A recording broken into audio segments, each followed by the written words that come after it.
Hello viewers, আজকে আমরা একসঙ্গে লাঞ্চ করব দুপুরবেলা। দেখতে পাচ্ছেন আজকে আসলে আমার গ্রামের বাড়ি থেকে বাবা আসছে, মা আসছে, তো আমরা দুপুরে একসঙ্গে লাঞ্চ করব। আসলে আমরা কিন্তু যারা শহরে থাকি চাকরির উদ্দেশ্যে বা বিভিন্ন কাজে, তারা কিন্তু বাবা মার সঙ্গে একসঙ্গে খাওয়া দাওয়া খুবই কম হয়। যখন আমরা বাড়িতে যাই তখনও কিন্তু আসলে সেই পরিবেশটা হয় না যে একসঙ্গে খেতে বসা হয়, মানে আমার ক্ষেত্রে যেটা বলছি। তো আজকে আমরা চেষ্টা করবো, আজকে আমরা একসঙ্গে দুপুরে আমরা খাবো। চলুন। বাসা আসার পর যখন বেবিটাকে নিলাম, বেবি আসলে ঘুম থেকে উঠলো, উঠে খাওয়ার পরে কিন্তু আবার সে ঘুমিয়ে গেছে। দেখতে পাচ্ছেন, এই হচ্ছে দেখছেন বাবুটা, সে কিন্তু ঘুমিয়েও শান্তি পাচ্ছে না, সে ঘুমিয়ে পড়বে। অর্থাৎ ঘুমিয়ে অলরেডি পড়েছে খাওয়ার পরে, এখন সে তাকে বিছানা দিলে সে সুন্দর ঘুমায় পড়বে। বাবা বাবা বাবা, খাবার কিন্তু রেডি হয়েছে, এখন আমরা খাওয়ার জন্য বসবো। আর একটু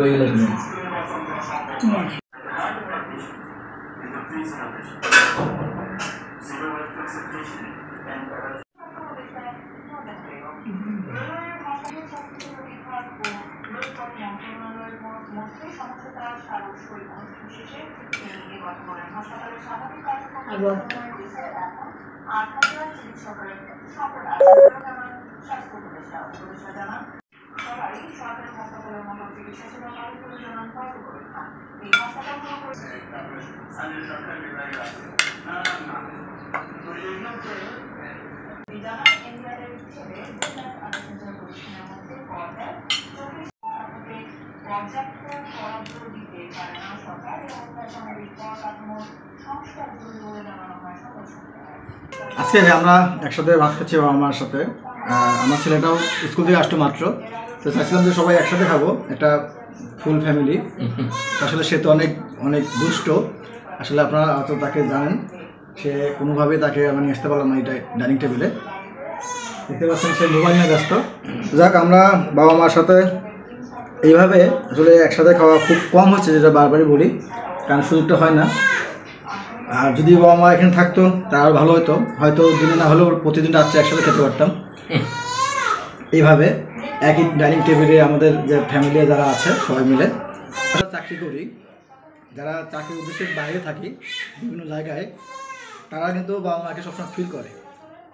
যেটা আমি করি, অন্য কেউ করে কিনা যেটা বলতে পারবো না, কারণ হচ্ছে আমরা যখন ভালো মন্দ কিছু খাই তখন চিন্তা করি যে বাবা মাদেরকে যদি সাথে পেতাম একসঙ্গে।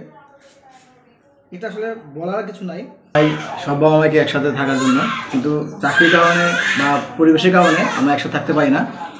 যাই হোক, আজকে আমরা সবাই মিলে একসাথে ভাত খাচ্ছি, আমরা সত্যিই খুব খুশি। বাবা জানি না বাবার চিন্তাভাবনা কী, বাবা আসলে যদিও তারা আসতে পারবে কিনা গ্রাম ছেড়ে, এটা একটা চিন্তার বিষয়। কারণ আর এরা যারা থাকে গ্রামে, তারা কিন্তু শহরের পরিবেশটা কিন্তু তারা কখনোই এভাবে চিন্তা করে না, কারণ গ্রামে সবার সঙ্গে মিলেমিশে থাকে, শহরে তো যার যার মতো। যাই হোক, আজকে আমাদের এই খাবারটা খুব ভালো লাগলো আমার কাছে।